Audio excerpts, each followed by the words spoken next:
What is up, YouTube? This is Fortress Striker coming to you live for another episode of our DBS podcast. Here today in our episode, we got the returning Yeovani, like always. Hey Kevin, what's up? We're doing well. And of course, you guys remember our good friends. Here coming back from episode 1 is the Kid Gotenks, Alex Dirnfeld. Hi. And of course, our returning player, of course, Mr. Angel Santiago. What's up? Alright, we're doing well, guys. So today's episode, we're going to be talking about the red and yellow set reveal here in set 10 and the surprising ban list that Bandai has provided for us. The amazing ban list. Terrible ban list. Yes, but let's say What are you complaining about? We'll find out when we get. That's right, we're going to save that for later. So right now, we're going to go ahead straight to the red and yellow support leader. So we're going to go ahead and just do the reveal with only about the leader cards and some good variety cards, mostly super rares anyway, but like certain cards that we do want to talk about. So let's go ahead and start off. We're going to start with the card that starts at number 1 in the set, Yamcha. And the Yamcha leaders is, when this card attacks, look at the top 2 cards of your deck and add up to 1 red card among them to your hand, then place any remaining cards in your drop area and this card gets plus 5,000 power for the turn. When your life is 5 or less, you may draw 1 card, then switch one of your energies to active mode and flip this card over. Awakening side is Yamcha Supersonic Striker. 2 auto effects. The first one is, when this card attacks, look at the top 2 cards of your deck, add up to 1 red card among them to your hand, then place any remaining cards in your drop area, and this card gets plus 5,000 power for the turn. The second auto is, if you have a red Unison card in play, when your opponent takes damage from non-keyword skills on your battle cards or Unison cards, deals 1 damage to your opponent, then negate this skill for the game. Alright, who wants to lead it off with Yum? So I've been waiting for a good Yamcha leader for this whole time, and I'm really happy. I've been wanting to play Yamcha since it was originally released, like the OG Yamcha, but I think it's finally playable, not like before. And the leader is phenomenal, in my opinion. Like, it really works well with what they released for it, and like past support.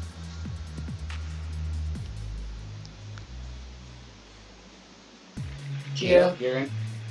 Yeah, I agree. I like that he himself triggers the Bulma combo because he puts the Earthlings that can be resurrected by the Bulma combo or the different cards in the deck. I also like the fact that it's a burn deck because we all been wanting a good burn deck.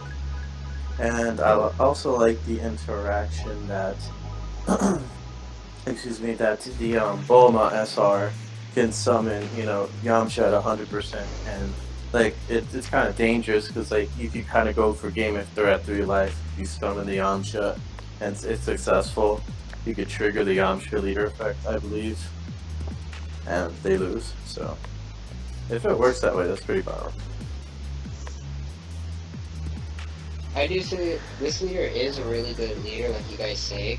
I do like the burning that it does do. It does do the deck effectively. But I'm just gonna be a fan of the older Yamcha person. That's just me. I like the older Yamcha for in fact just swinging crit every turn for free and giving your cards the ability to attack battle cards. I still like that. I guess, but like, I don't know.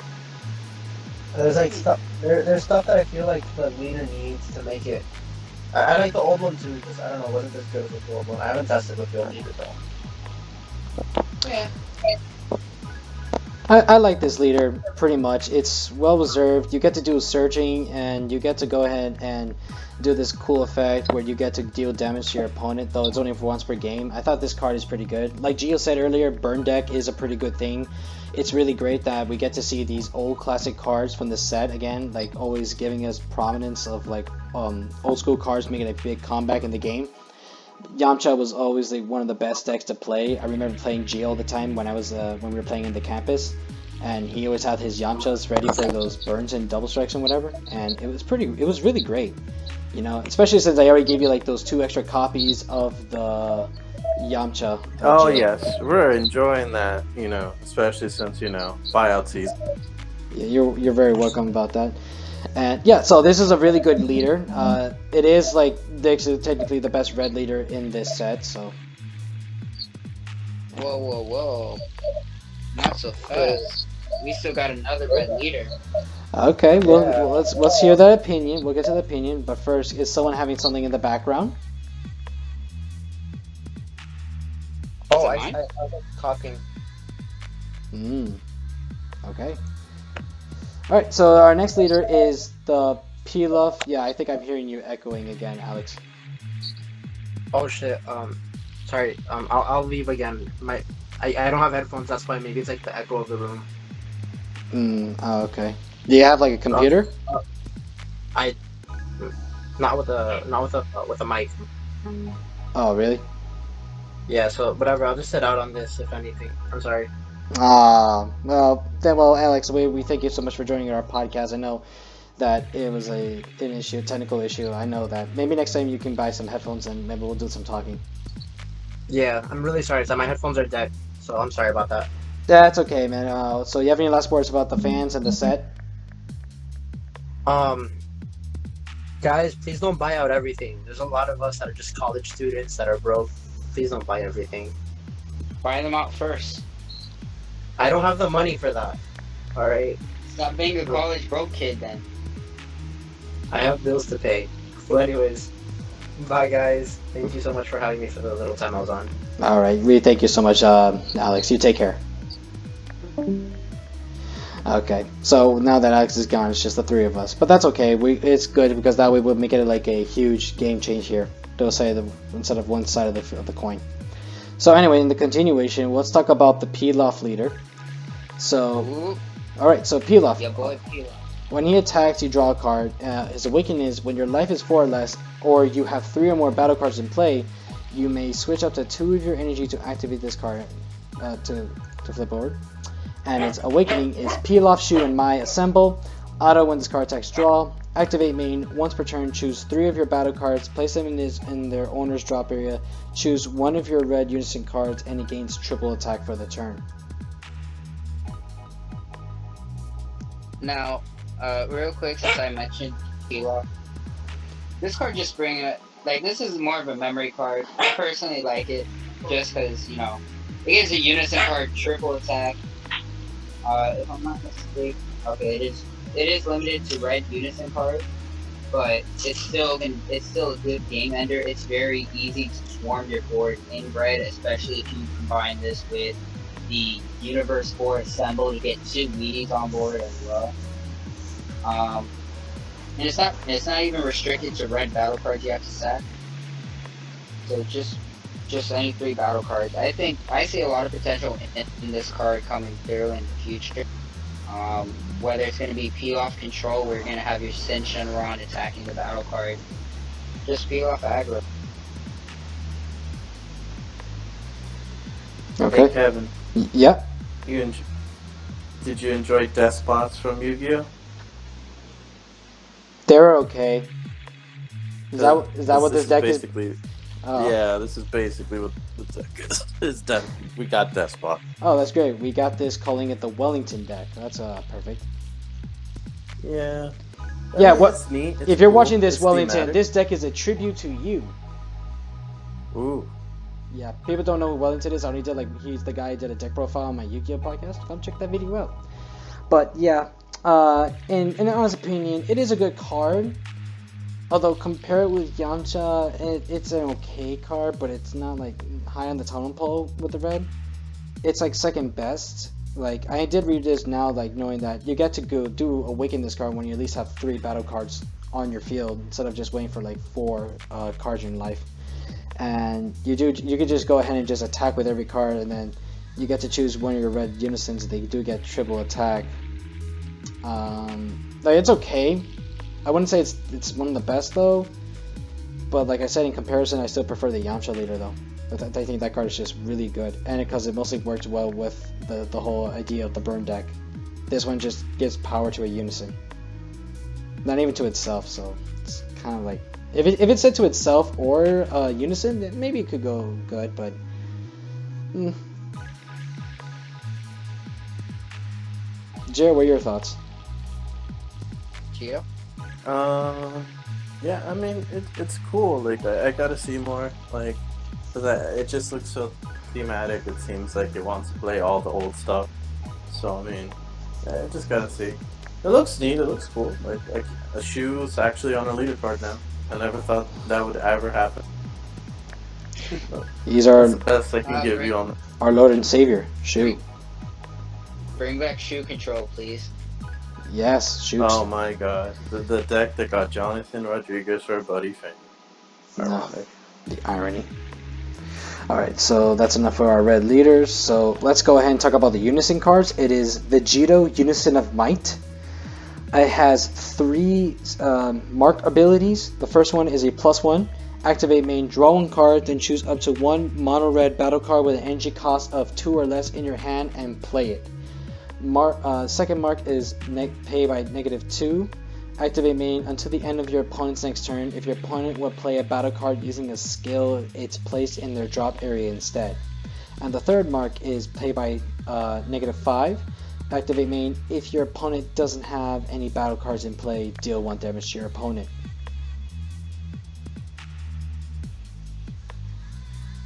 Gio, you want to take the start? Okay, sure. It's I just want to see how much play it's gonna get, being you need 4 mana to do. It looks like once you get it on board and it starts snowballing the opponent. It looks like it could be really strong. It's just that, like, I'm not sure, like, in red, like, can you make it to turn 4? Are you gonna pay 4 for this? Like, there's like a lot of different things. So, like, I feel like if there's a deck that could protect it, it could be potentially pretty good. Okay, Angel? I see your point on that, Gio. Like, full well I see what you mean by there. Red isn't really a deck to go long in the game or to pay a lot of mana for a singular card, let alone it being the Unison card that can lose its marker. But it does have its ups and its downs to it as well. Like, in my opinion, paying the 4 mana does seem to be worth it, because you pay the 4 mana on that turn. You know, you can either stop your opponent from playing battle cards due to skills, or, you know, you just get a free plus, so that way you set up for your next turn, creating a threat for your opponent. Now your opponent has the option of either being forced to either swarm their board, so that way they don't get burned for a point of damage in a Yamcha deck, or they can choose to try to attack the Vegeta with whatever board presence they have to try to kill this threat. So by that it does also remind me of the other 4-drop Vegeta, the original Deadly Defender, because now it's kind of forces your opponent to attack that card because it's just pluses. Yeah, that's a fair point. It's an okay card. You know, I do like the idea it does get to deal damage to your opponent, although you have to make sure your opponent doesn't have a field. It's second mark. Rereading this, it's okay. I wouldn't say like it's the best Unison of all. I could tell, like, you know, maybe like when you think about maybe red. But I don't want to get in my head myself about it, but like red may not be the best with this I can do, but you know, like, I gotta think is they're trying to do aggro again. They're trying to like go like the old ways of like how the game started or how they're running. A little high to summon with the cost. I'm not sure. I'm not really like feeling with this Unison card, like compared to like the other 3. I just, you know, the colors, I just don't think it's that high on the totem pole. It almost seems like the Go Tanks from the expansion pack is like really good for like most red decks. It's just 2 mana. Like the Shenron is a really good card, but it feels like a more controlling type card, I guess. Yeah, like even the starters have better use and effects than this card, and this card is supposed to be a super, so, but not all super rares are like that good anyway. So I just don't. Well, yeah. Which one did you say? I couldn't. Toa. Oh well, and there gotta be some sacrifices sometimes. I mean, they could always try, but I think they just ran out of ideas and just like, yeah, let's just sugarcoat it. We'll see what happens. But you may see Well, I maybe mean. maybe you could see one, but in a deck or two. But I really wouldn't see this card like much played in other decks unless you're building a deck that resolves on just like it says burning. But like I said, like the cost for at least to do 1 damage to your opponent is very high, and it's not really worth it. Yeah, it's very true. Okay, so let's go straight to the next Unison. Shenron, Unison of Calamity. God, I wish Alex was here. I feel bad that his mic got fucked up. He would have loved talking about this. So, this card, permanent, your red cards can attack your opponent's battle cards in active mode. 2 markers. First one, play by +1. Activate main, choose up to 2 of your opponent's battle cards, and they get negative 15,000 power for the turn.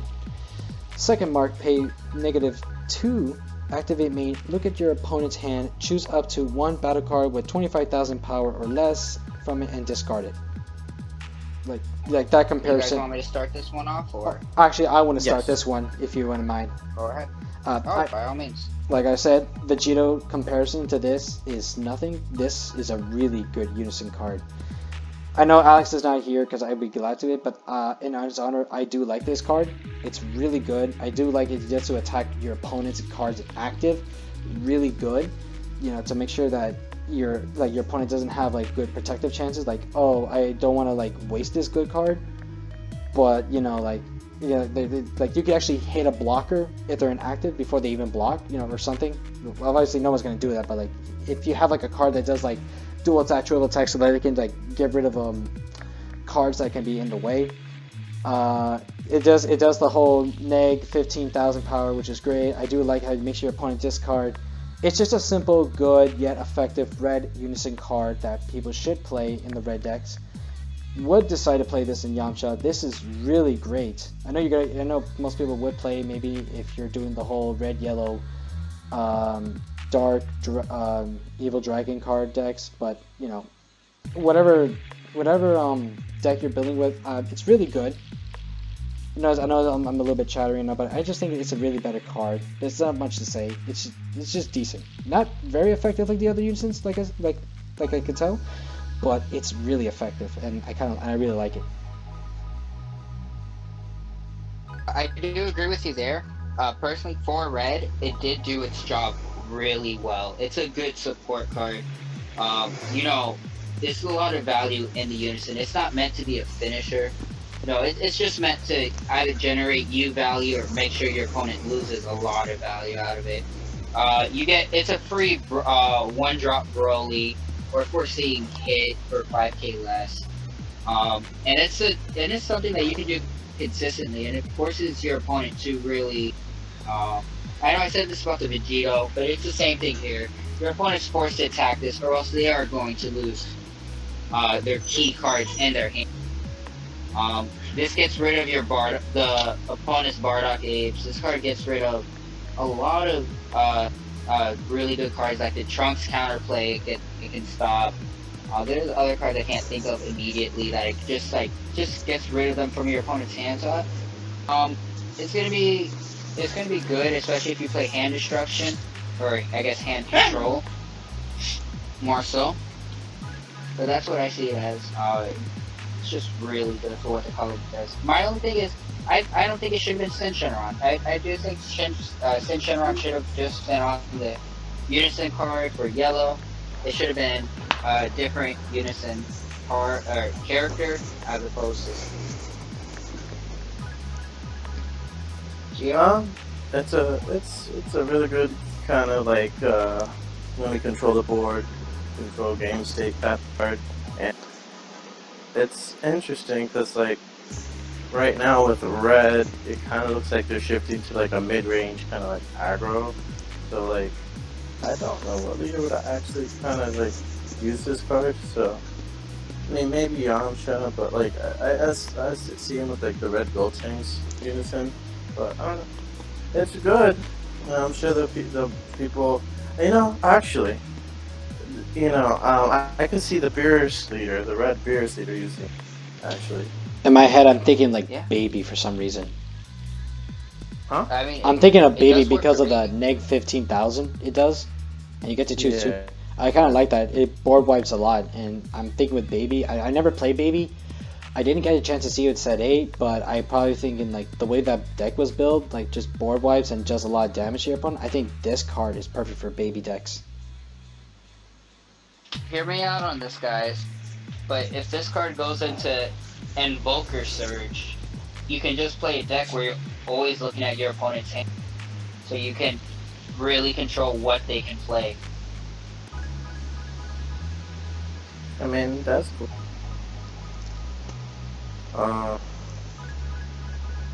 It could work. All right. Okay, so that's oh, we got one more Unison card. It is Vegeta Elite Unison. Auto, when this card attacks, add a marker to it, then choose up to one of your opponent's battle cards, and it gets minus 5,000 power for the turn.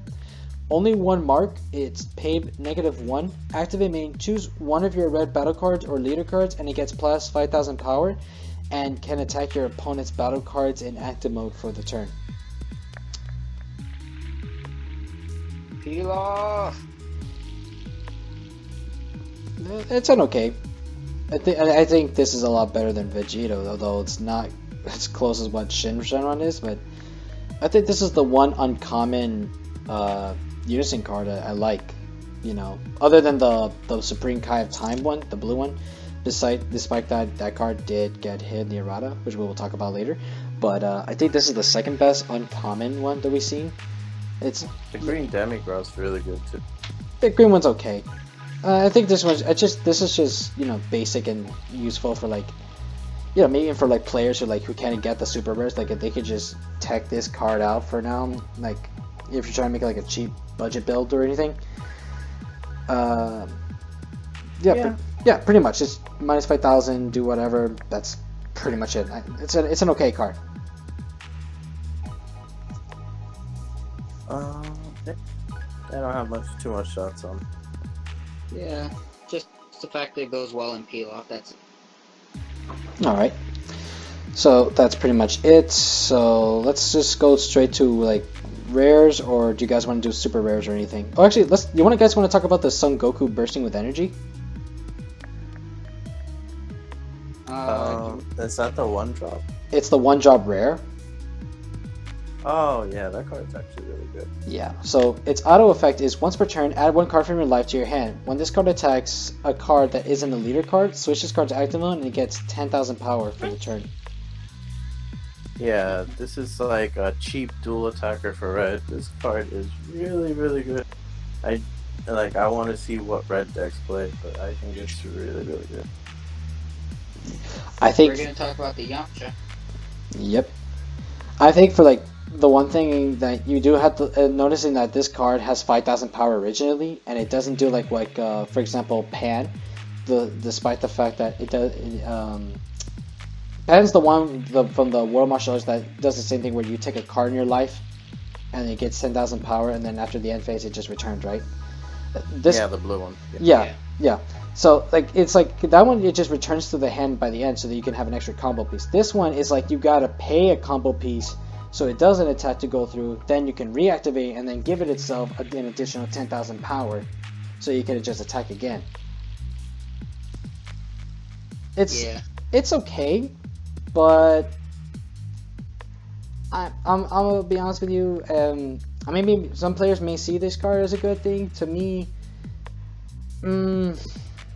I'm not sure, because I like it because like you could pressure Unison for 1 mana, so like that's why. Okay. That's true. Maybe that's the reason. It's supposed to pressure Unison. Because I was like, I really didn't see anything. Because I usually have to wait for players to explain why they do this and do it in like their deck profiles. But like when you explain it that way, yeah, maybe it makes sense like that.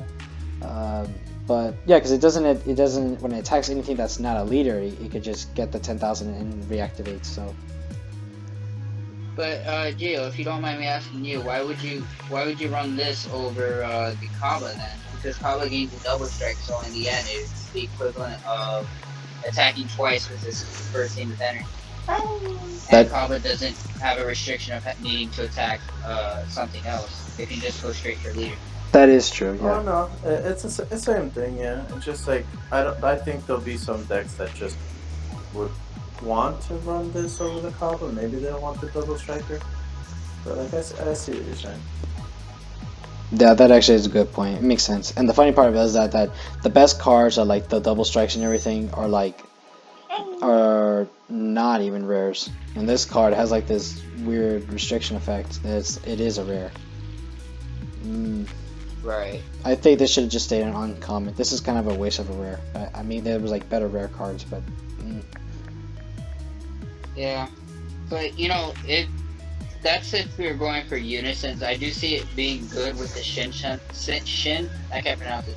Shenron. So that way, yeah. So that way you can just attack the battle, just to get good board clear. It can synergize with the Vegeta if you so choose to, since it helps clear board. I do see it being. I do see the reason as for why it being an uncommon. I mean, being a rare. Just because it does have value, but I do think the Kaba would just be better if you're going to try using it for unit. Kabas, Dodorias, whichever has the double strike, I think that's good. I in my experience, I still think Pan's a better card than this. That's a good rare for a reason, because it comes back to be a combo piece. This, on the other hand, you just attack for the second time, and it's just going to be, it's not even going to be worth using a combo piece, so not really. To be fair, it could, to me, it generates more value than Pan. For one fact, is you don't have to attack with it twice, so it's still the same combo piece. And it would force your opponent to try to get rid of it if they so choose. Yeah, but I don't want to like waste one of my combo cards on the field, like just to do this dude's effect or anything to restand or whatever. I just don't. I think for me, for me, it's just a waste in the deck. I don't even want to try working with this card. Yeah, I understand how you feel. I'm just saying, like if you the way you're saying it, I was just gonna say like it's could serve the same purpose if you don't attack with it. It's still a combo piece. It's still a 5k combo. Well, it's whatever you guys see it. So okay, so. Yeah, alrighty. Alright, so let's go to Yamcha Merciless Barrage. So this super rare is a counterplay. You can activate the counterplay skills of other cards for the turn. Choose up to 2 of your opponent's battle cards. They get negative 15,000 power for the turn, then play this card. Permanent, if you have a red Unison card with 2 or more markers in play, you can activate this card's counter skill from your hand without paying its energy cost. Gio, I want you to go first. I want to hear your reason. The Yamcha that negs 2 things 15. Mm-hmm. Yeah. The fact that it's a free counterplay, it negs to its 15k body, like it's like they really made the Yamcha deck, like gave it so much support. They gave it the free counterplay. Like, all that was missing is for Yamcha to have gotten a Unison card, basically, with how much support they threw at him. Like, this card's really, really good, especially if you play it for free. Do you mind if I go next? Yeah.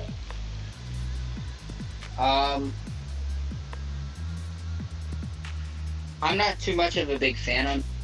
For the one fact is that targets like it targets the battle card, so it gets stopped by barrier. Like if it said the battle card being played got minus 15, and then you can choose one of your.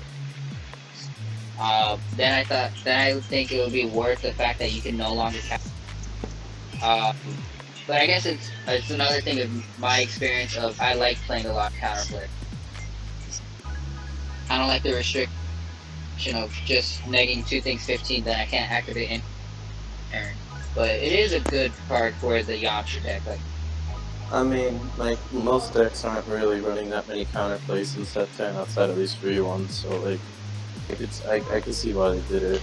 Like, Yeah, I kind of noticed they're uh, basically doing these things where they're allowing you to play these counter plays and counter attacks without like paying a certain cost. And some of them are good, some of them are not that are okay, and some of them are just like that I makes no mean, sense and shouldn't be a if card. you get it for free, when is free ever bad? It isn't bad, but like unless Twitter is just but it's like because only it got unless banned for being free. but it's only unless the card, if it's worth the free, is really that good that people are gonna run like a certain amount to play instead of just two. Like they probably play like four or they don't side deck it. But I mean, like I agree with Angel for a bit. It's like you can't play any other counter plays for the turn, and it kind of sucks because it restricts you. And yeah, sure, like. But I mean, what counterplays are like besides the set 10 ones? Because like all the old ones aren't that good anymore. I mean, you never know. Remember, like the game can Like- change around like- sometimes. Like it could, yeah, but like the only red counterplay that I'm thinking is like you would want to maybe play is Denial of Hope or the Red Vegeta from the drop box. But like how much play are those getting right now? I mean, if you got the drop box, those are like the lucky people. But instead, it's just I agree with what you're saying, but like I said, like you never know. Maybe we can like see some old cards making big comebacks or anything, but we're not gonna see good cards like Bad Green Laser or other counterplay cards that can like. help No, change. they can't have Bad Ring exist because No. like Oh, no. if Gohan exists, you can't have Bad Ring. Exactly. That is very true. Yeah. Just ban Gohan so we can get Battering back.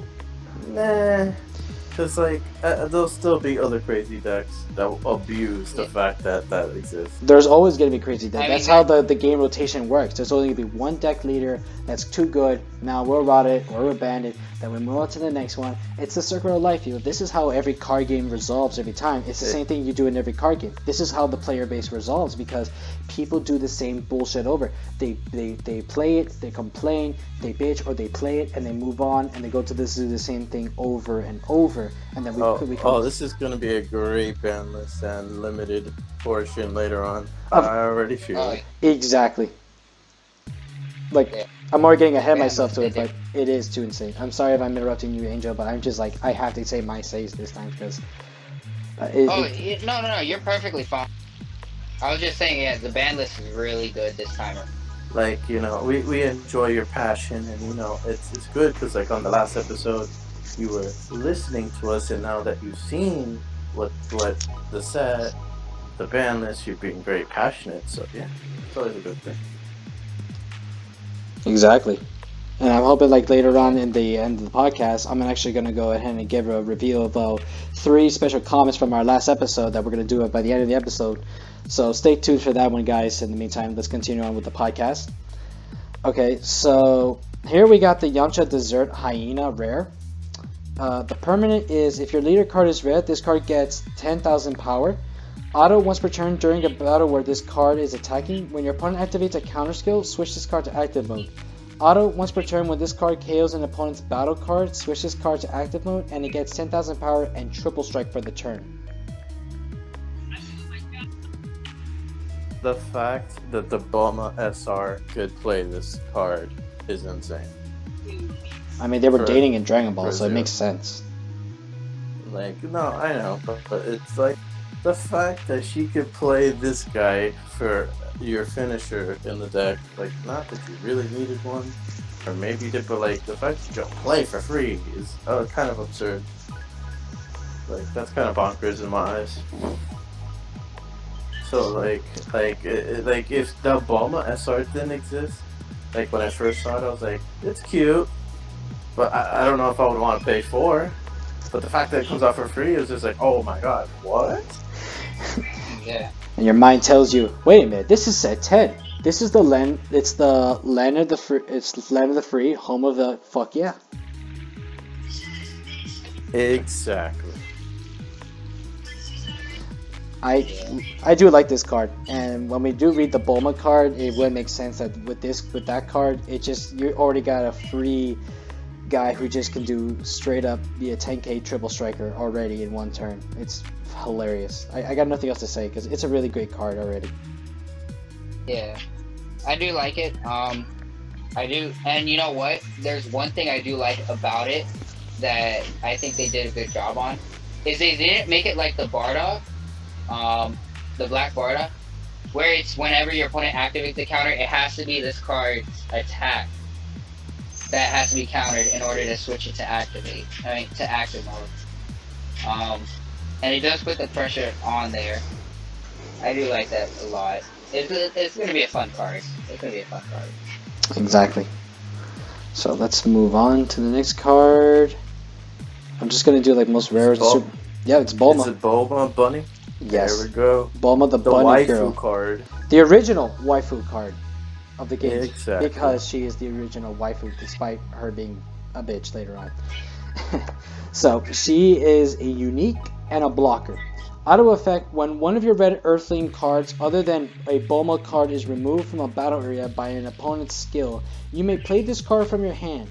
If you do, play up to one red Earthling only battle cards with an energy cost of 4 or less from your drop area.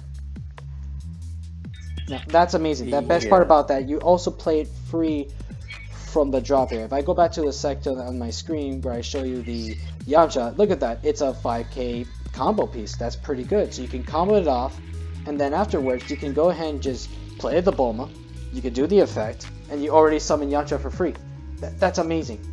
This is. You could summon. You could summon the rare. You could summon Yamcha at 100%. Everyone's pal Yamcha. You could play all the Yamchas with her.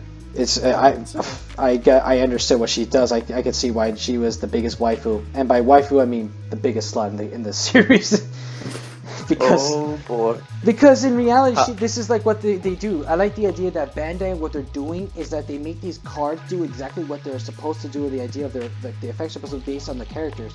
Because in Dragon Ball, her character is that she gets hooked up to anyone any boy that's handsome, who's attractive, who's got nice muscles, all that stuff. That was the type of perfect boyfriend she wanted. So I'm guessing we're putting disclaimer on our video for this one, right? Pretty much disclaimer. Watch out for Bulma.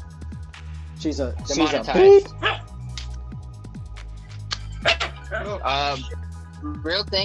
Real quick about this card that I like is that it is not leader restricted in any way.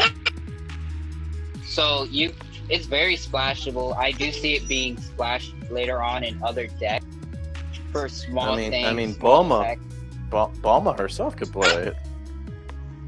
Yeah. Yeah, I do see it being like it's gonna be a really good card. Just like very splashable, very fun to use. I'm curious to know if I gotta test it out now. Is if you throw this in the Shenron deck, if you get Yamcha triple attack with triple strike. Oh boy, are we making aggro Shenron making a comeback? Mono red. Better. Are you bringing my boy Oolong Shenron back? I mean, he's talking about the original Shenron leader. Do not take this away from me, Gio. I want my set to be exactly perfect because why not? Lamau. I mean, that Oolong deck there was like a troll meme deck going around, and it was actually like if you didn't know, it would just stomp you out of the water. And like now that you brought that, like imagine if they rebooted Oolong, like you could make repeat off your own. Oh, Gio, what if they make Oolong but with Shu and he'd be 10 times better? I mean, Shu. I'm down for Shu. Just put tag team dual leaders, Shu and Oolong. Yo, guys. I wanted to. I'm sorry. Keep going in. I was gonna say that's what the secret rare is gonna be. It's gonna be Earthlings United, where Shu and Oolong are on the front of it. Yes. That would be great. That would be great. Man. Red getting a secret rare. It's been a bit since what's the last one? The freeze. Yeah. To be fair, if you think about it, one of the only yellow is one of the few colors that doesn't have a secret rare. Besides the Kid Goku. I meant Mono. Oh, Mono. I meant Mono. Yeah, Mono. Yeah, there's not that much. There's only the Goku Junior secret, and there's the. Then there's the multicolors. No, but we're not gonna count. Right now. But we're not gonna count multicolors. So There's only the Goku Junior secret rare. They don't have a splashable secret rare like every other color has. no, yeah, that's true. Like yellow needs to get more build up back to secret rares. They're way behind under blue and black. Yeah. Because yellow just have some, like, the most ridiculous battle cards, so I think they don't want to overtune it and think, oh, here But you go. blue already adapts Secret every rare. time with they're already more broken as it is, and they still keep getting more secrets than any other card in the game. That's what's so stupid. The same thing with black, and black is ridiculous as hell with all their summoning conditions. So it's just I mean, Yeah. black got Demigra, Boo, Smokey. yeah, but Boo, That's three. but Boo is the only one that requires like certain cards that is more like with the agents. It's not a splash ball one. So it's not Yeah. like Demigra, which is you can play in every other deck because it doesn't have color restriction or specific leader color restriction. It's just you can play in any deck if you want and just make it like a last game change like always just for game. It's just like good. It's obviously to me it's like the best black leader I think for now until we get a new one. Because Boo's good, Well, but then again you have speaking of yellow, well that's this is a good segue to going into Shadow Dragon.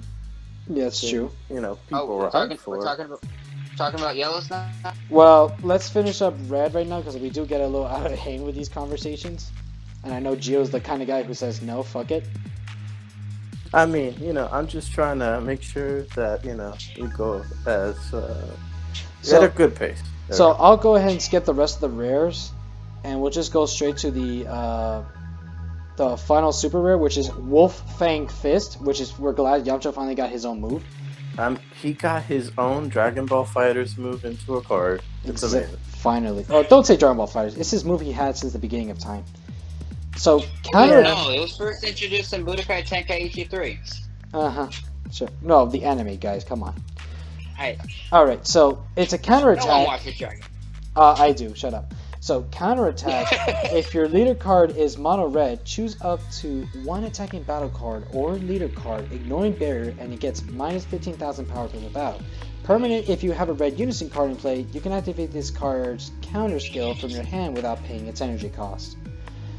Straight up, it's just what red is basically. It's just red is mostly either aggro or if we just kill your battle cards with negative 15. So that's all it does, and that's pretty much all I'm gonna say for this conversation about this card. Free real estate is always good. Yes, but you know what? Honestly, I think it should have just been able to negate. I don't like it too much. Yes, it's a free card, but I would rather run After Image over it, just because After Image can target any besides the leader. That's agreeable. Yeah. Okay, so we're now. Spark. So yeah, so that's it for the red cards. So now let's get straight to yellow. Whoop, whoop. All right, so All right. yellow, and too bad Gotenks can't be here again. Sorry, what can you do? All right, so Gotenks, 2 auto effects. First, when this card attacks, add up to 1 card from your life to your hand, then draw a card. Second auto, once per turn, if your opponent has 1 or more energy, when your opponent activates an extra card, draw a card. The awakening is when your life is 4 or less, you switch out 2 energies to awaken. So awakens to Super Saiyan Gotenks display of Mastery.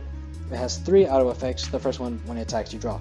Second, once per turn, when your opponent activates an extra card, draw 1 card, then choose up to 1 of your opponent's battle cards and switch it to rest mode. Its third auto is once per turn, when you activate Union Fusion, this card gets 5,000 power and critical for the turn. I like this card. Alright. I really like You this guys want card. me to start this off? Anyone else want to start it off? I'll start it off. I gotta say, I like this card. I like the idea that it becomes a crit when you activate a Union Fusion, so it's pretty good. It doesn't have to. I'll go last on this one. Yeah, that's fine. I do like it. He also gets a when your opponent activates an extra card, you get a free draw, and you're gonna put your opponent's battle cards to rest mode. The deck itself is just really amazing, and talking about yellow is a big key thing because most players should know I am a yellow fanatic since the start of the game, and I pretty much am proud that yellow here has good support unlike the red. Sadly enough, I will say that red is pretty much the weak support in this set. Yellow is like pretty much better than what it is. I like it. I really like this leader so much, and I'm so glad that we're finally getting a decent Gotenks leader finally. Since the last Gotenks leader we received is just awful, and it has nothing to do with Union Fusion or any of the Goten trunk cards. I agree with you there. I like it thematic wise and for what the deck does. It's a really good card. It's one of the like it synergizes really well with the deck, and it just pluses in general. Like it doesn't even have to be in its own deck. It's a good leader by itself. Able to +2 on attack and force your opponents to either not really throw out that many negates before or counter plays, or if you just not counter plays, extra cards specifically. Just forcing them to not be able to use them, not many of them, or else you're going to be able to plus, especially on your opponent's turn, and with all the extra cards. As a generic leader, it's really good. As a leader for its deck, it's amazing.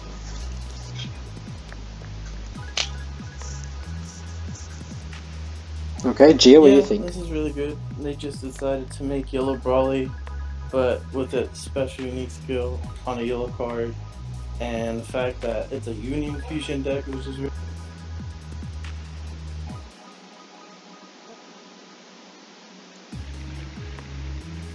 Gio?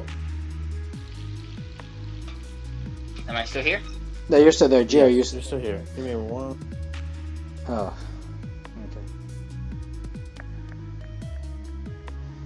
Okay. Don't worry, Angel. I'm gonna edit this out. So.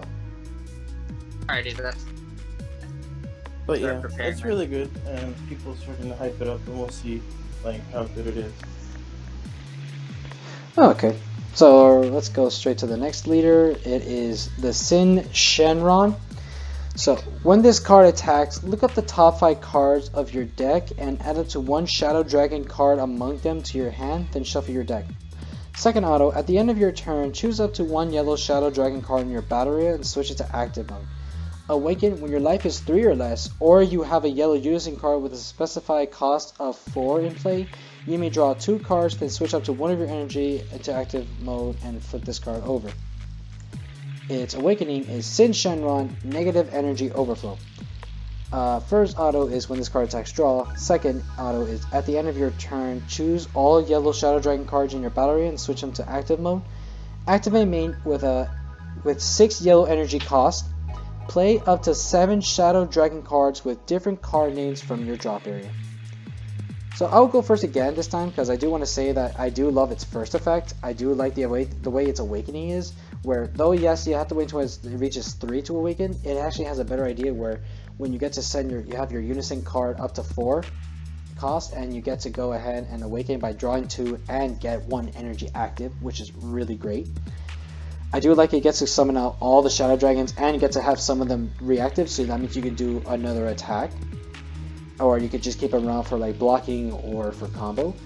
And although it pays a lot of energy, but it pays a certain amount that you're paying 6 yellow energies to play up to 7 the Shadow Dragon with different names.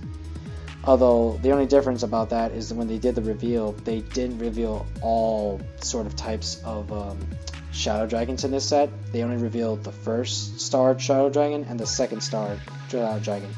That's pretty much all they ever shown, which is kind of a little bit of a downside for the deck, because a lot of people were hoping to see all the Shadow Dragons. And my only other regret is why wasn't this called Omega Shenron, since we all know Sin Shenron turns into Omega Shenron when he like absorbs, if you watch the GT series, becomes Omega Shenron and becomes the most powerful being in the series in the Dragon Ball, up until we reach Super. But canon or non-canon, it's a really powerful creature. But either way, it's an okay leader. Compared with Gotenks, I think Gotenks is a lot better, since it does have that way better effect and way better ability, and and it has the better idea that it doesn't have to be played by itself. It could be played with other Union Fusion decks as well. Yeah, pretty much that's all I gotta say with this leader. So.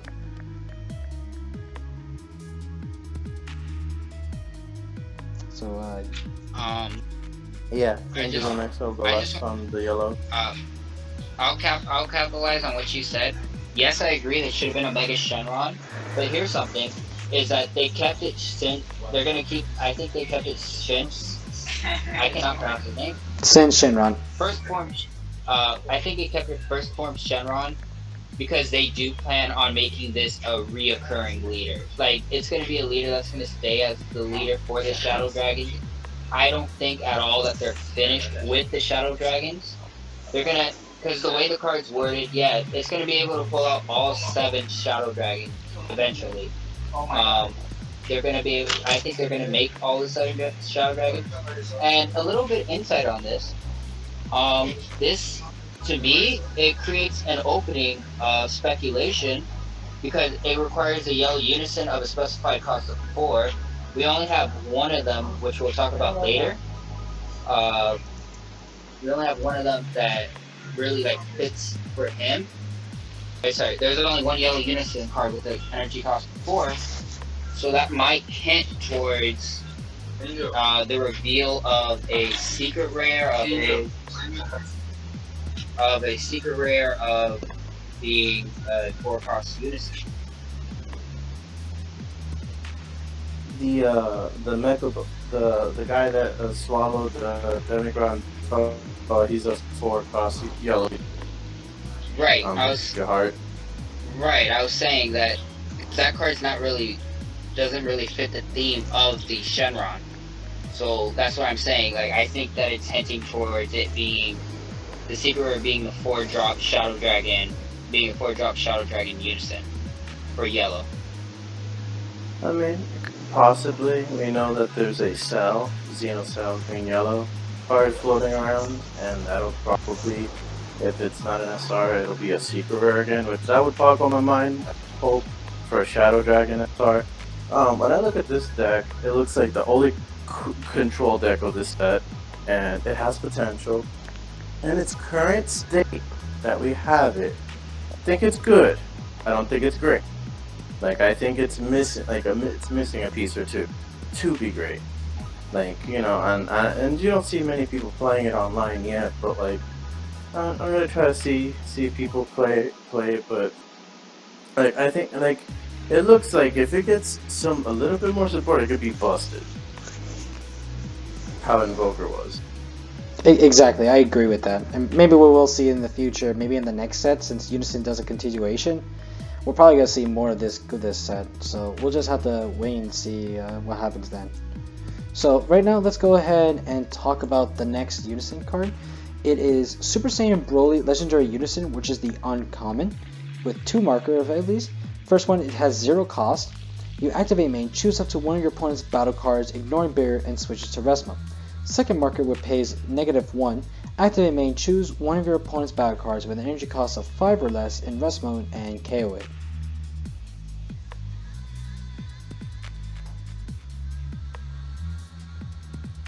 So, Angel, why don't you go ahead and start?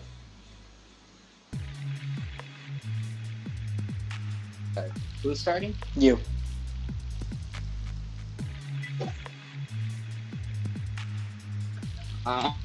I mean, I'll just throw out a quick card. Like, it seems good for a generic Unison card. It's can go in anything if you're just looking for a Unison card to fill up space.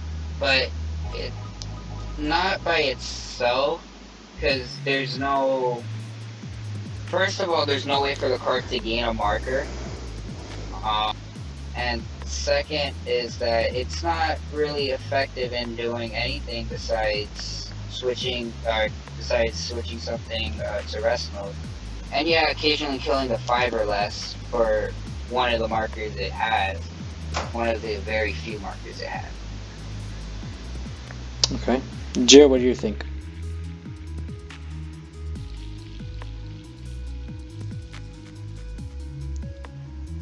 Yeah, it's not that great. That's agreeable.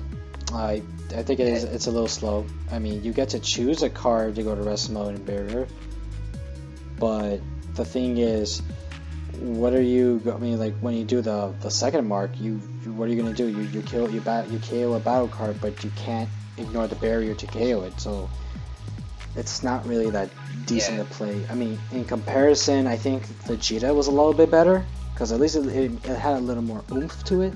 unlike this Broly card, which the has. yellow Gogeta that we haven't talked about yet. Yeah, Well, I- we're not there yet, but we're just talking about like in comparison. I think the Unison Vegeta was made more a lot of sense than the yellow Broly Unison. Oh yeah, the Yeah. expansion one. Yeah, it's better. No, not the expansion. Yeah, I was like gonna say- obviously the expansion would be better, but I'm talking about the one from the red set.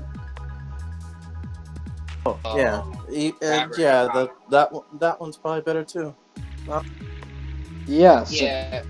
so I was gonna say I'd give this one the benefit of the doubt. You know, had the expansion Vegeta for Yellow not been out, then you know maybe it might have seen a chance for it to like flashable, just so that way you can innocent card out, innocent card on field to activate certain abilities and effects. But the fact that it's the Vegeta's out there that already does what or fills in a okay. So let's go ahead and talk about the good one, Super Saiyan Gogeta Dynamic Unison. Permanent, if all your energy is at rest mode, your mono leader card gets 5,000 power for during your opponent's turn. Auto, once per turn, when your opponent activates an extra card, add a marker to this card. With 2 markers, the first one is gets +1. Activate main, you may choose 2 yellow cards in your hand and discard them. If you do, draw 2 cards. Second marker, -4 cost. Activate main during your opponent's next charge phase. Your opponent can only switch up to 2 energy to active mode. You want? I know you. Want to start this off, or you want me to? I love this card in Kava. Like he finally got something that can make like if you use the high marker one, that they could only untap 2, and then you could have a chance to tap them out. Like any of these, like Jiren Dogs, I could see playing it. Any of the anything using like tap down, I could see Topo playing this. Like I could see all the good like yellow decks running. Go tanks as well. Like this is probably the best yellow unison. Well, and you could argue the old man yellow unison. The Change of Heart is also really good, but yeah, I really like this unison. I say this is a really good Unison card. I do like its plussing that you get to get 5,000 for your leader for the next turn, so that way you have your leader on the defense, and that so that if your opponent has to pay more cost of combos from their field or their hand to go against their leader, just so that you have a chance to go ahead and have the counter on the defense combo. Getting rid of like 2 cards in your hand to just get another 2 is pretty much a good idea. Because if you want to have these cards in the drop area for an ability or to overwhelm, or the fact that you want to make sure that you don't want to go ahead and like keep these cards and you're trying to get your main key cards to go have the advantage for the next game, it's pretty good. And but the best part is the second marker ability, where it only makes your opponent have 2 energies active, so they can have like about 3-4 of them, and if they're trying to go ahead and do their big plays, it's like you have the advantage. Well, though you do have to be careful with blue, because you know how blue always likes to do these reactive energies, because that's all they ever do. But still, I do love how yellow always has their ways to be very neg against every other color. It's the reason why I love this set, because I just love to take dominance over my opponent's fields and stuff, so that I have the advantage and they don't.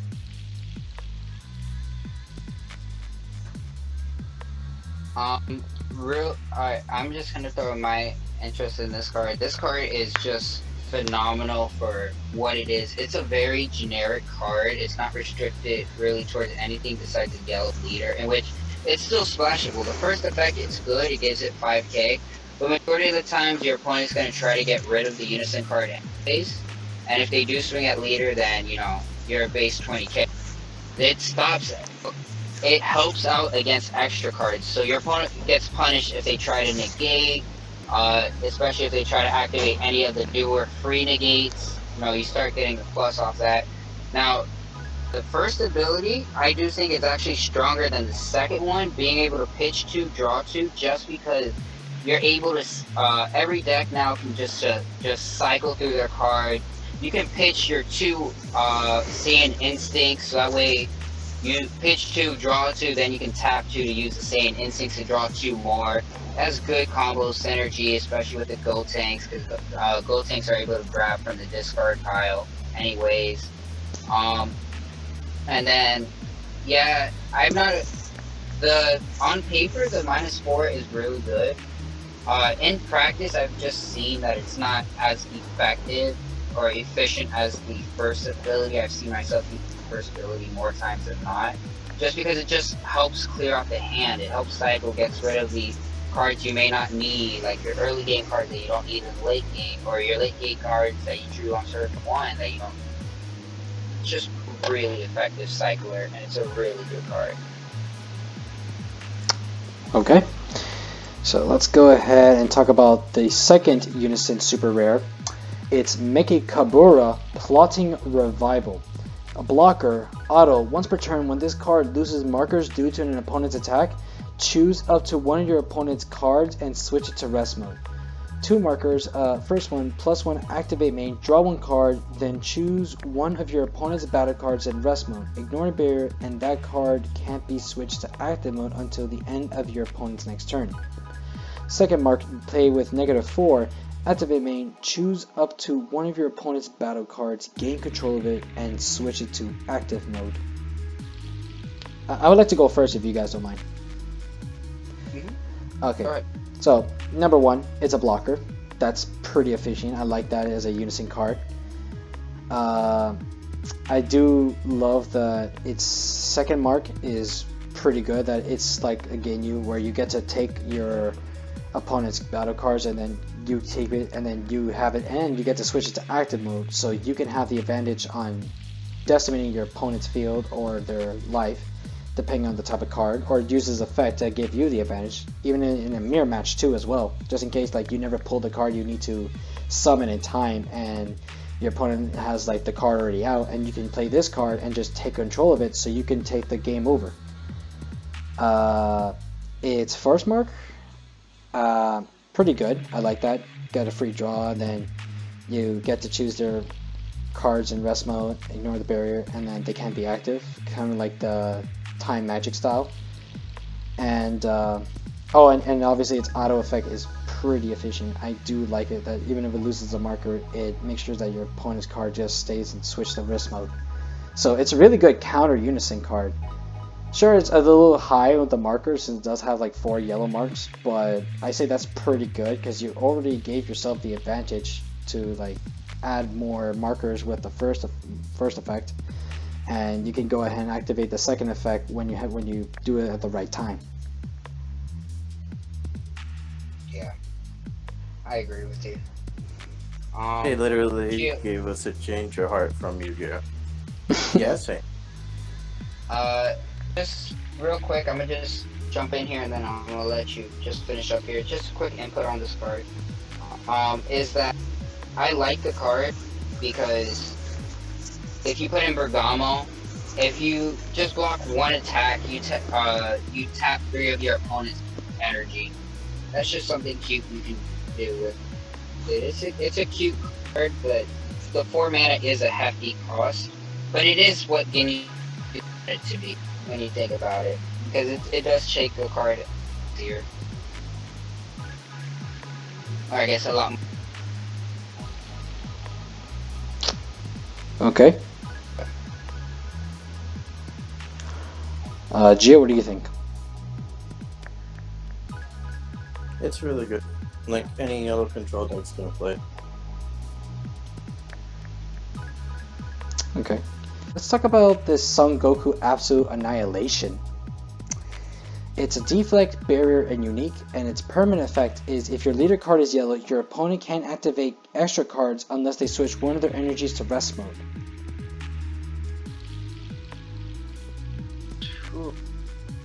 Now, you see, this is a rare Goku I want to see, because compared to that Goku from the red set, that, my friends, is the reason it should be a rare. That's an awesome effect. Yeah. I got nothing else to say. It's deflect, it's a barrier, it's unique, of course.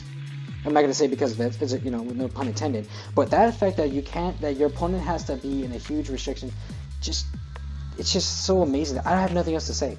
A person just reads this and they just say, fucking broken.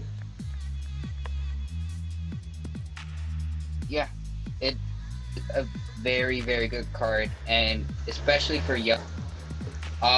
What's funny is that this card actually cripples blue in a way, because they tend to tap out and then try to sparking with dimension magic, but this card denies them being able to do. Like, this card is very hurtful, just forcing your opponent to tap 2, basically to activate any negate battle card that comes out. Just really strong in itself, and pretty big body to get rid of. It's unaffected by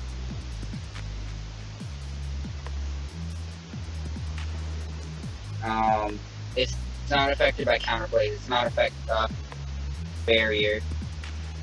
The way your opponent can get through to it is by using. Okay, I mean it's a 3 cost out of 2 cost. Is a lot of barrier ignoring cards are 2 or less. Be good in that aspect. Well, I think it's very well designed. Alright. I mean, yellow got a lot of good points for the death taxes. Like, they really want yellow to just punish you for playing the game. It's a really neat concept, you know. We'll see how strong that is going into the next set. Pretty much. I do want to say that yes, well, the only way you could stop it if it has like that the card that says KO's barriers and has a certain cost, which this card has like 20,000, or if it says a 3-drop, then yeah, maybe it will be defined. I'm not saying it is that broken, but its effect is pretty amazing. I do have my question though. When you said about dimension magic, I do want to question that. Doesn't it has that effect where if you negate an attack, it activates an energy? So would that like still be effective with the permanent angel, or is like to untap the energy even though you're gonna pay for the energy? No, what I'm saying is that with blue, and to just tap out and then try to sparking dimension magic to take the life to untap 2. All right. An energy in order to activate an extra card. They don't have they don't have the energy up to activate. Okay. Yeah, I see your point. Is that way we let the viewers know about this situation so they question themselves. Okay, so let's go to our next card, and it will be... It's a lot of comments here. Okay, so the next super rare card we're going to talk about is Vegeta Prideful Transformation. It is a blocker. Counterplay, you can activate the counterplay skills above the cards for the turn. The battle card being played is played in rest mode, then play this card. Permanent, if you have a yellow Unison card with 2 or more markers in play, you can activate this card's counter skill from your hand without paying energy cost.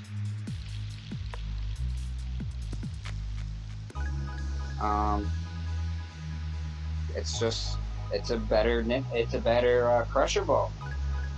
Like, it's free Crusher Ball and it's a blocker. Yes, that's agreeable. And then in the comparison, when we talked about the 3-drop counterplay Yamcha, this is a way better card. And I disagree. Yes. I still like the Yamcha better. I think this is actually the weakest of all of them. Really? Yeah, I like the blue, the green. I like all the other colors. Oh wow! Counterplay is actually better.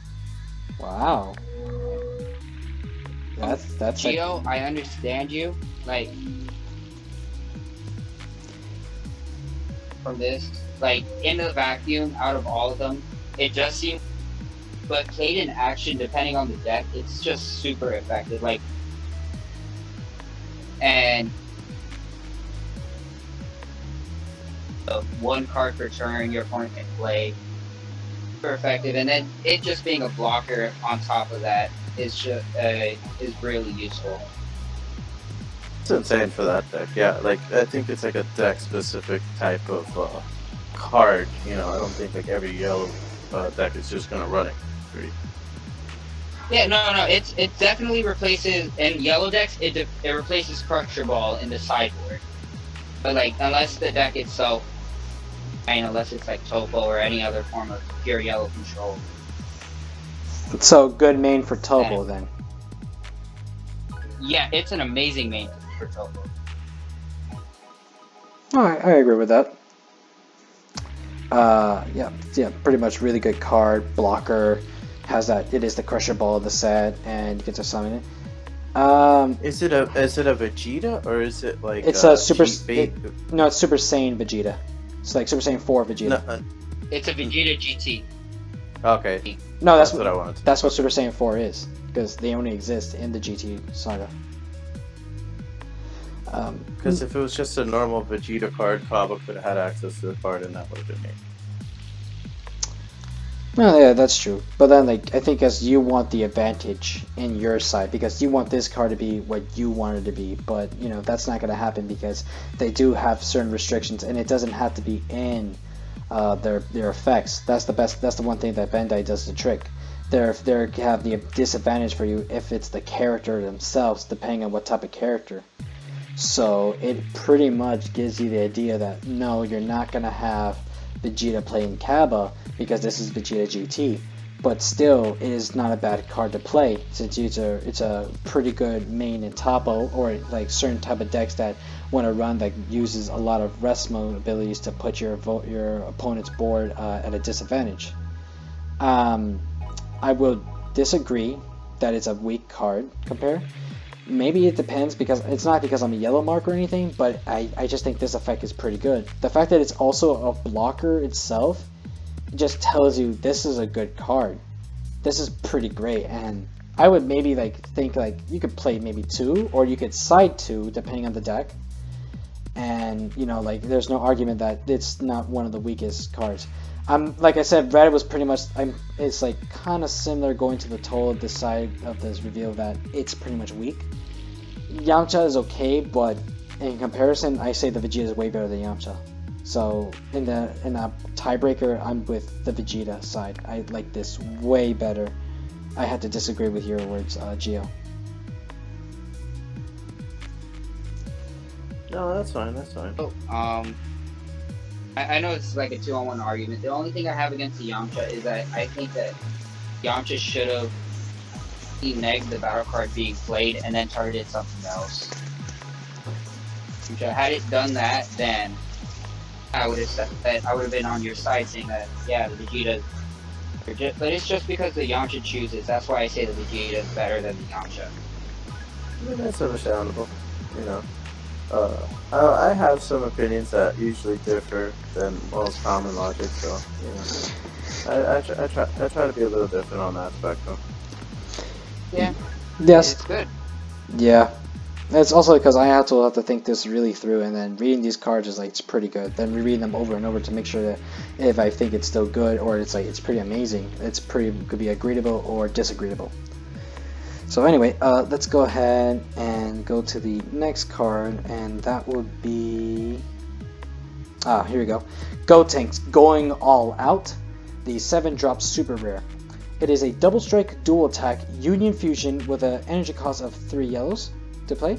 You get to draw 2 cards, and you use a yellow Sun Goten and Trunks GT. Auto effect: when this card is played, choose up to one of your opponent's battle cards in rest mode, ignore barrier, negate its skill for the turn, then KO it.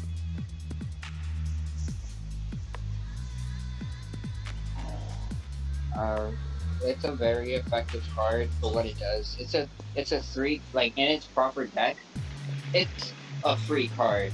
It replaces the cards that you lose in your hand immediately for fusion, and it's a double strike duel. And it's just a slightly worse Topo because it has to target something in rest mode, but it does Topo's effect very well. It negates the skill before it kills it. And to be fair, it can be generic. I can see it being later on, especially with the Gogeta leader. The Gogeta Unison. Being able to cycle through, you should be able to see the Sun Goten and the Trunks GT. Just being able to bring out a 3-cost double strike dual attack just strong and removal. Yeah, you hit basically everything I was gonna say. And like the Gotenks deck, you play the Gogeta, you fill to the pieces to fusion, and it's the best card in the deck. I mean, outside of like Bergamo and some also Super Power and Cell Secret Rare. Yeah. It's thematic to the deck, and it's not like I like the fact that it's like they're trying like a fusion deck, and they're trying to like see how good it can be. Kind of like how they're just like bring the ideas like other abilities that they haven't used for a while and it didn't do well, and when they bring it here, they get better support and better ideas and cards and abilities that makes the deck go around. I agree with the leader itself has a unique like ability, so like the fact that like they're trying to break different things and it kind of like I said in the previous ones, like with starter decks, like you see that they're trying to do unique things with each of the leader cards, so it makes the set fun actually. Exactly, that's why I like this one. Like, obviously, Gotenks kind of proved itself in this set that it's pretty good. Pretty good when it was a blue Unison, pretty good when it's a black Unison, and now it's pretty good when it's on itself when it's its own deck here in yellow. So all in all, it's amazing. I like it. Like I agree with Angel. It gives you that +2 when you have also that Gogeta that gives you the advantage to give you extra 2 cards when you want to get rid of like resources that you don't need that you're trying to get what you need to get for the main deck. And you get to negate your opponent's skill, ignore the barrier, KO it. It's pretty simple in that. And it does get to play with just a pay cost of 3 yellow energies, so you don't have to like go overboard. But that's the best thing about Union Fusion. Plus, it gets plus Union Fusion itself is with the Gotenks ability of the leader is pretty amazing and effective. So, enough said. Okay, so let's go ahead. Does that wrap up yellow? Oh no. Well, no, yeah, we're almost done with yellow. I do have to skip ahead because we're probably going to be overtime and stuff. So, well, yeah. Let's just talk about Release from Evil, because that's like the last prominent yellow card that everybody are talking about. Yes, and I would like to hear your reactions again. So, Release from Evil is a counterattack. If your leader card is mono yellow, choose the attacking card, ignore barrier, negate skills for the turn, and it can't be switched to active mode until the start of the next turn. Permanent, if you have a yellow Unison card in play, you can activate this card's counter skill from your hand without paying its energy cost. So I'm going to go first so I can let you two go ahead and give like the big argument that I do like this card. I do like how it prevents your opponent's battle card skills to be effective, and they won't be able to do an attack for the turn.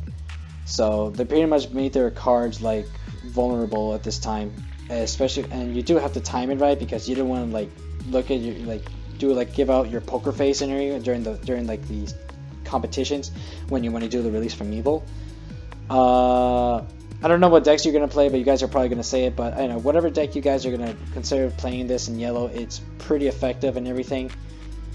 You could try it out, see how it works, and I would recommend playing this. It's really great for like any other main yellow deck, so especially Topo, since I know you might bring it up, since Topo does have the whole you're going to put your opponent's battle card stay in rest mode, and I do like that. So it's a really good advantage card. Yeah. On paper by itself, the card's still strong. And in deck it synergizes very well. It's, in my opinion, it's a better Vegeta's Final Flash because it stops the cards immediately. It actually targets leaders too. It can stop leaders and it can stop Unison cards. So I was talking to Gio earlier. I want to see if they rule it for Unison, because then that would be the only color that can interact with Unison.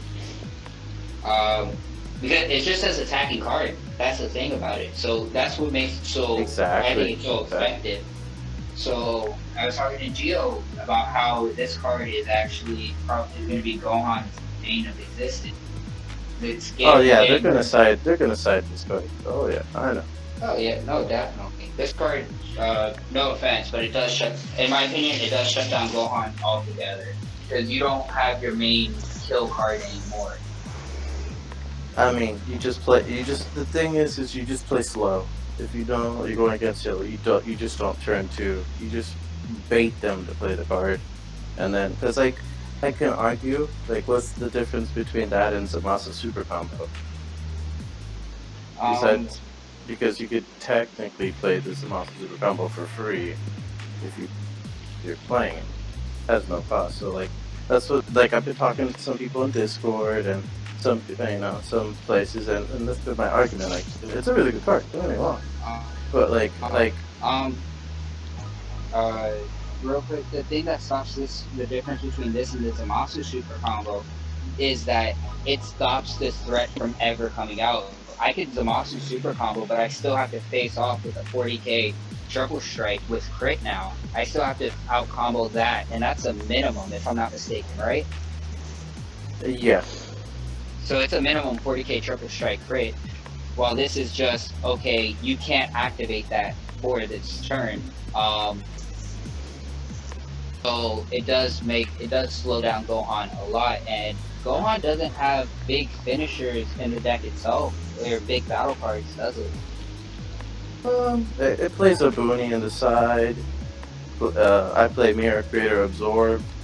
But like it depends. Like if it was like Matt's build, like which I don't think you could really play anymore. Like just extra cards with the leader. Like that's not gonna like go. I've seen some builds going into set 10 where they play hand destruction Gohan. It's like it's an aggro deck. It's mono green, and they're just like use all the good cards to whittle you down and just like do those cards in your hand so that you just continue to aggro you down.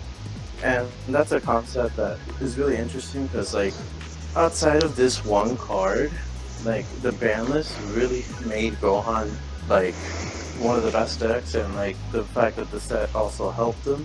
This is like the one card that Yellow needed to combat him really, because they didn't have anything. They had like time magic, but like it's like Nimbus is like whatever. Like this was the card in Yellow that they needed to like help them defend against like the deck in general. But like I feel like if you're like a good Gohan player, you just know you're playing Yellow, you just gotta bait them to play this card and do it on your leader and just go in with your battle cards, or just have a plan, because you know you're not gonna pop off turn 2. You just have to play conservative. Yeah. Well, I mean, if you go first, you can pop off turn 2 easy. Okay. Yeah. Alright, so that's pretty much all the yellow set we have revealed. So I do give ourselves an extra few minutes so that we have time to talk about the ban list, but before we do, let's just quickly talk about the new Errata starter Goku leader that's been revamped since the first starter set it came out, and now it's going to be back with inside a promo with a new promo Goku Black Unison, so it make a huge difference. So let's go ahead and talk about it. So, in Super Saiyan God Son Goku's new Errata effect, when this card attacks, choose one, draw one card, or switch up to one of your mono blue energy to active mode. Its awaken is the same where your life is 4 or less, and you have a blue, or if you have a blue Unison card with a specified cost of 3 in play, you may draw 2 cards and flip this card over. Its awakening, Super Saiyan God Super Saiyan Son Goku Soul Striker Reborn. When this card attacks, draw one card, then switch up to 2 of your mono blue energy to active mode. Second auto, at the end of your turn, choose up to 1 of your blue Unison cards and switch it to active mode. And we also have here the Super Saiyan Rose Goku Black Unison of Extermination. It's a blocker with an auto effect. When this card is switched to active mode by your leader's card skills, add a marker to this card. It has 2 markers, the first one with 0 cost, activate main, draw 1 card, then choose 1 card in your hand, discard it. Its second marker, pay with -2, activate main, choose up to 1 of your opponent's battle cards with an energy cost of 4 or less, and place it at the bottom of its owner's decks.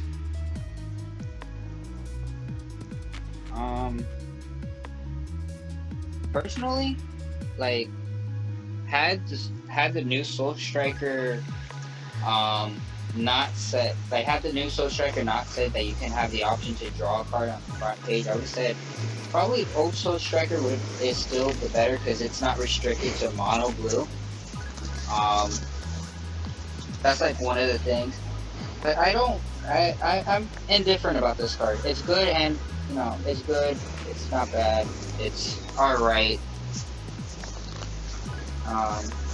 Yeah. Or whatever. I mean, yeah, Okay. my thoughts were good. Once you go. Okay. So similar to like Super Saiyan 3 where they restricted to like mono blue only. I get that's fine, you know, but like in comparison, like Soul Striker Goku was not much effective when SS3 came out.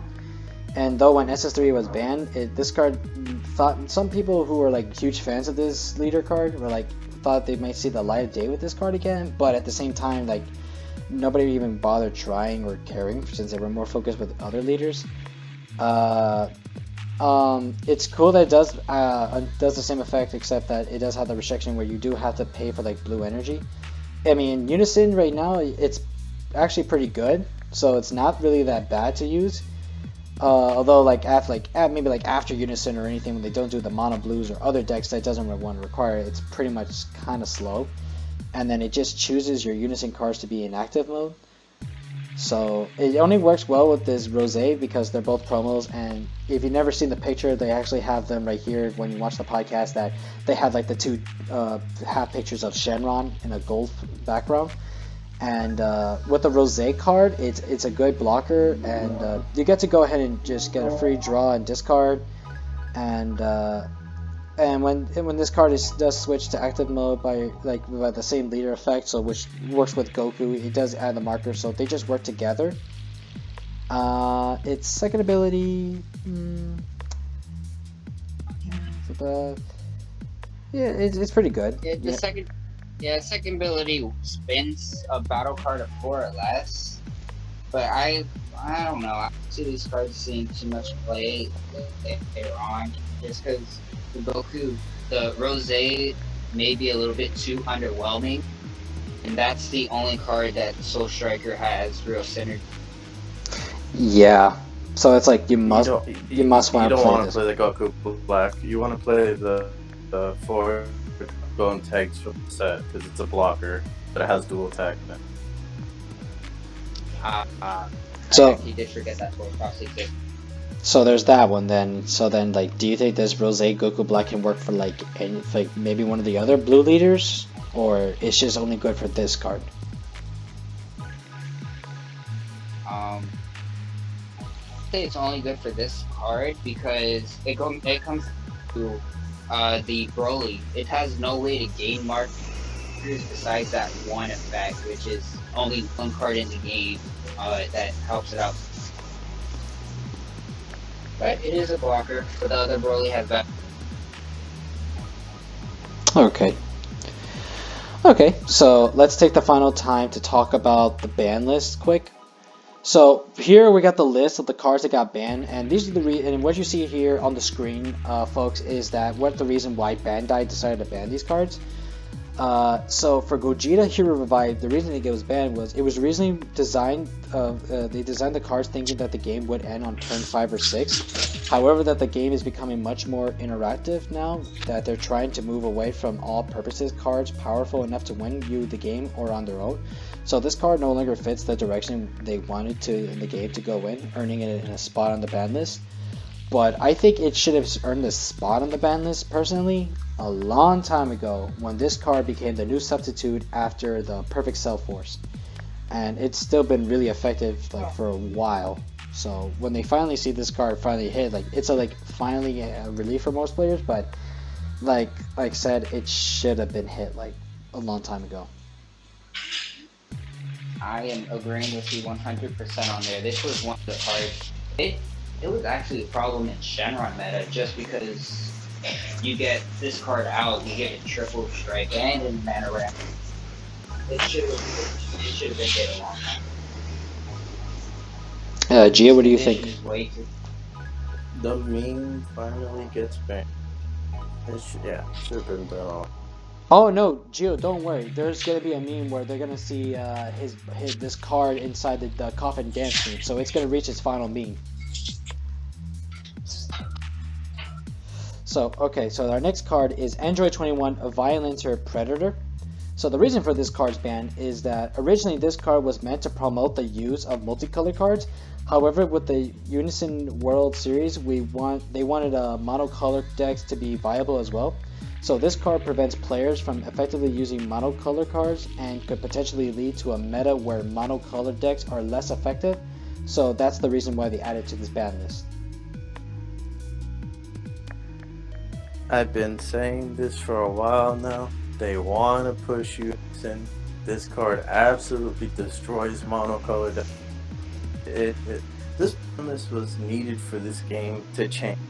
Because if they just hit 1 or 2 cards, we were going to have basically the same meta minus 1 deck. And that's kind of boring. You know, now, like this whole, like when we go through the rest of everything, this is going to shake up the set. So, it's going to shake up and we're going to see diversity at the beginning at least. Yeah, I do agree. Itself was a ridiculously good card on, because it did heavily just punish almost any deck that didn't ran multicolor. So I understand full well why it would be banned. I'm glad it personally. But I do see it being on the watch list, right? I do think it might come back later on in the sets when they do switch back to multi. Because I know Bandai's going to eventually switch back from monos to multi. And they might flip. So it might be like Yu-Gi-Oh! Where certain cards are on and off the list. Okay, that's pretty much doable. Yeah, pretty much nothing to say anything for me since this is a set 8 card and I wasn't around there. So, but I do agree with you guys that this is a killer to the mono. So like it will see no point for what the game idea was coming for. But yeah, we won't see this card come back. So we'll just like, be patient and wait. The next card, which is going to be the Begrudging Respect Piccolo.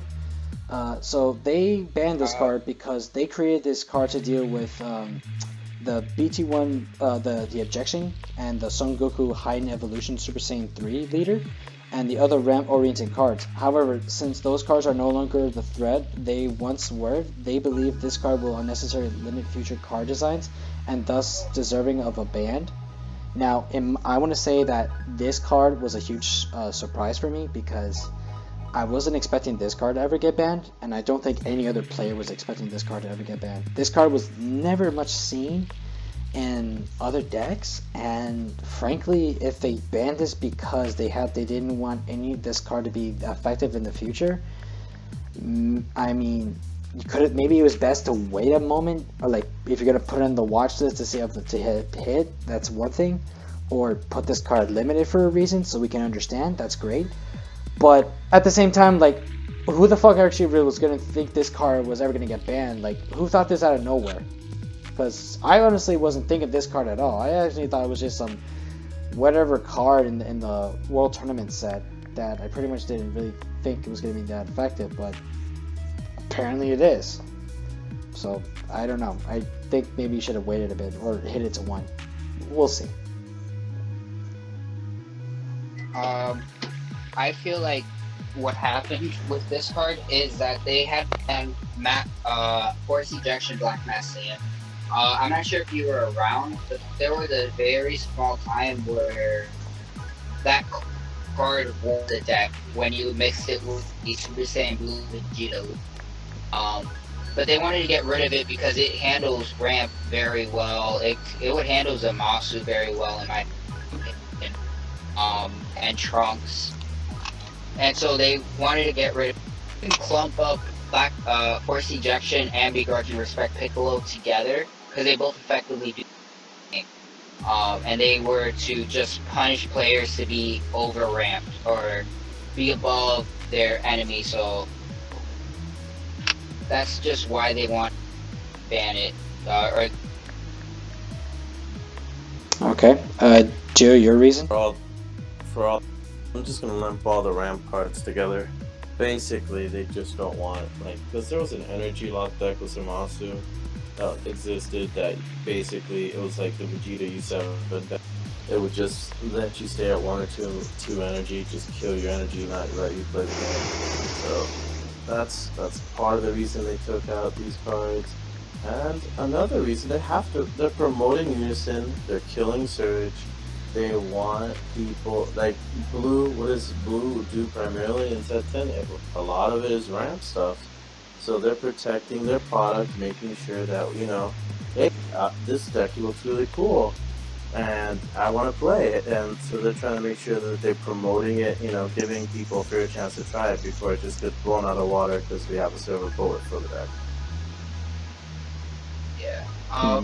Real quick, that you just remind me of. I am surprised that they hit these two cards as opposed, and they didn't bother to touch. You would think he would be on the ban list. Yeah, I think they just want to give us one counter to ramp, and remember, once one Dende activates, I think that they changed it where it's just for the whole game, so you have to play another Dende. They changed Dende, and then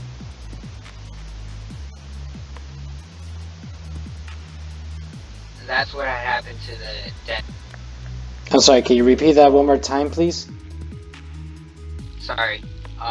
They changed Dende to that ruling, and then they changed it back to normal. Okay, that makes sense. Alright.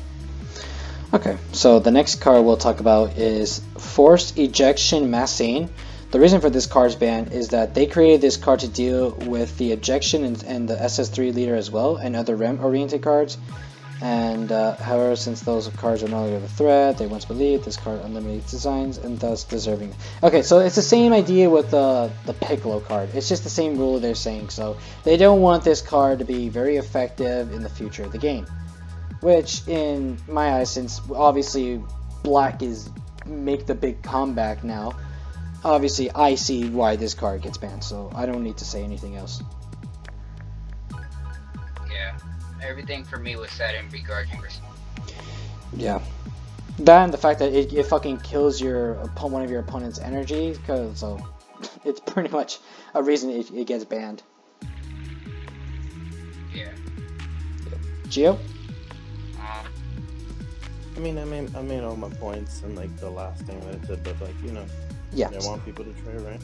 Yeah. So we don't need to. Yeah. So we don't need to waste time talking. So next card is going to be Plan for Destruction. So let's see. Originally this card was designed to promote energy ramping strategies when combined with the Goku Black leader or the Fuse Zamasu Supreme Strike from the set 7. But with the release of the set 10's with the Zeno Edge of Space Unison card, it would allow the players to ramp swap this card out of their energy and into their hand, and then ramp even more. So they believe this card will unnecessarily limit future card designs and thus deserving a ban. The Goku Black leader?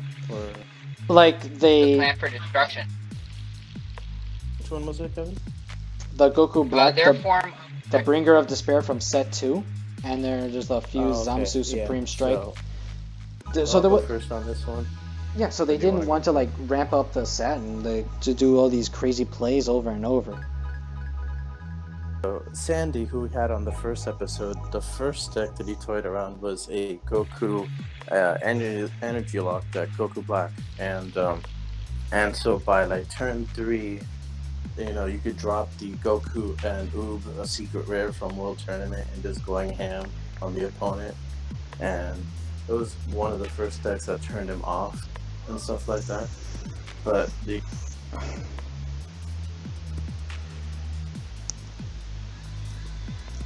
Okay. Angel, what are your thoughts? Hello? Yeah, Angel, what are your thoughts? Well, no, I'm not done. I'm gonna keep going. Oh, I'm sorry. Basically, it just promotes a lot of ramping and stuff like that, and with Zeno Unison, you could just ramp to on God. Oh, okay. Angel? Yeah, no, I understand for why this card. I do agree with the banning of it. I've played against this deck once or twice, and I did think it was ridiculous in its own aspect, because it's essentially a much cheaper objection in the ramp version.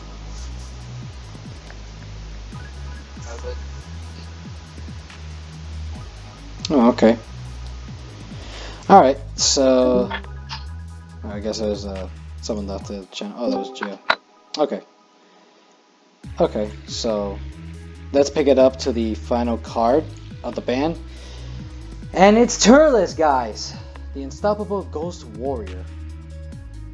Now, I would read the description of this, but people were talking about this card being waiting for the band, so this one, let's just go with it. It's banned for its personal reasons. We all know the reason why. I mean, if he was never gonna let Unison ever play the game, and that's what they're hardcore pushing, and you know, like type 15k striker, and with Nigrishi it's 3 swings, like, you know, like I love this card. I'm sad to see it go with all my Turtles aficionados out there, but you know, like, yeah, and Vegeta in that deck, it was absolutely snap how insane that deck was with this. So, you know, it's okay, I guess. Leave the memories alone, and you will never know. I'm just glad that they, this was a problem that a lot of players were complaining about, and I'm glad they hopped on this a lot faster than they did with 10. I mean, people complain way too much. Like, it wasn't like it could have just stayed at 1. It could have stayed like it wasn't. You know, like, I feel like people complain too much, and like that's why you see a lot of these bans on this ban list. So like, no, 100%. I don't think the card should have been banned. I do think, I'm a firm believer that it should have been either once per turn, or the card should have been only 1 Turles could be in play. That's my belief on this card. Or one per deck. I would have been fine with that too. Or yeah, 1 per deck. Yeah, like, I just think that's what it should have been. It didn't deserve a ban. It wasn't that terrible of a card. It only felt bad when your opponent was able to play 2 on 1 turn, especially if they went first, or it was the first turn of the game, and you just put 2 Turles, and you're like, oh, well, fuck. Yeah. No, that's agreeable. I did say before, this needed to be Web 1. This deserved to get Errata. This did not deserve to get banned. So honestly, I think people just complain about it too much, and Bandai probably did not hear like all the messages. So obviously, they're not gonna watch this podcast and listen to our thoughts. But at the same time, like, we deserve to have a reason. But probably they were more overshadowed with the whole, we want this card banned, we want this card banned, and then let's just move on. I mean, they hurt Boo and Demigron by banning this card, you know. Yeah, like, but yeah, like the Boo deck that was selling them product in set 9, like, it's not as like the Boo chain one, because like the Boo U3 deck is dead. Like no, that's it. It's kind of like, where does that deck go now? Like Demigraw, like Turtles was such a great enabler and a starter, and could put back Gravies into the deck. Like, that deck is worse now, so it's kind of like, what are those decks going now? Now they just go back to being plain old regular decks by themselves instead of just mixing them all together. One more thing I think that they should have done is, I think they should have waited at least somewhat a little bit more into set 10, since we really didn't get to see the draft box format. We didn't get to see the U3 black stuff, so I think we should have waited a little bit longer on at least the Turles ban, if they were gonna hardcore ban him later. I mean, I'm happy going into set 10 meta. The draft box meta is kind of boring. So like, even though I love Black Aggro, that was like the draft box deck I was playing besides Gohan. But like, Turtles just doesn't let you have Unisons, and it's a free thing. So Okay. All right.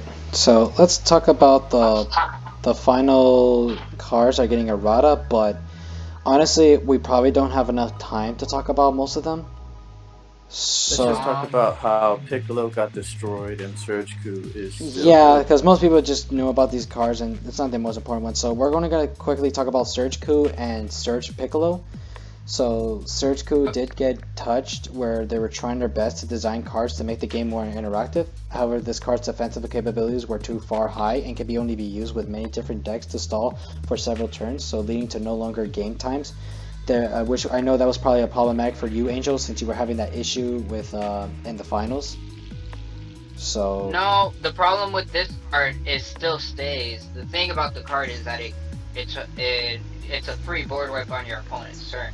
What the card does now is really effective. Like it stops a lot of other decks. The problem with Surgical is that you had no threats for 2 turns. Now it's like, okay, now your cards are actually threat again. But it still Like hurts. it's a more offensive deck now, as opposed Yeah. to being like passive aggressive. okay.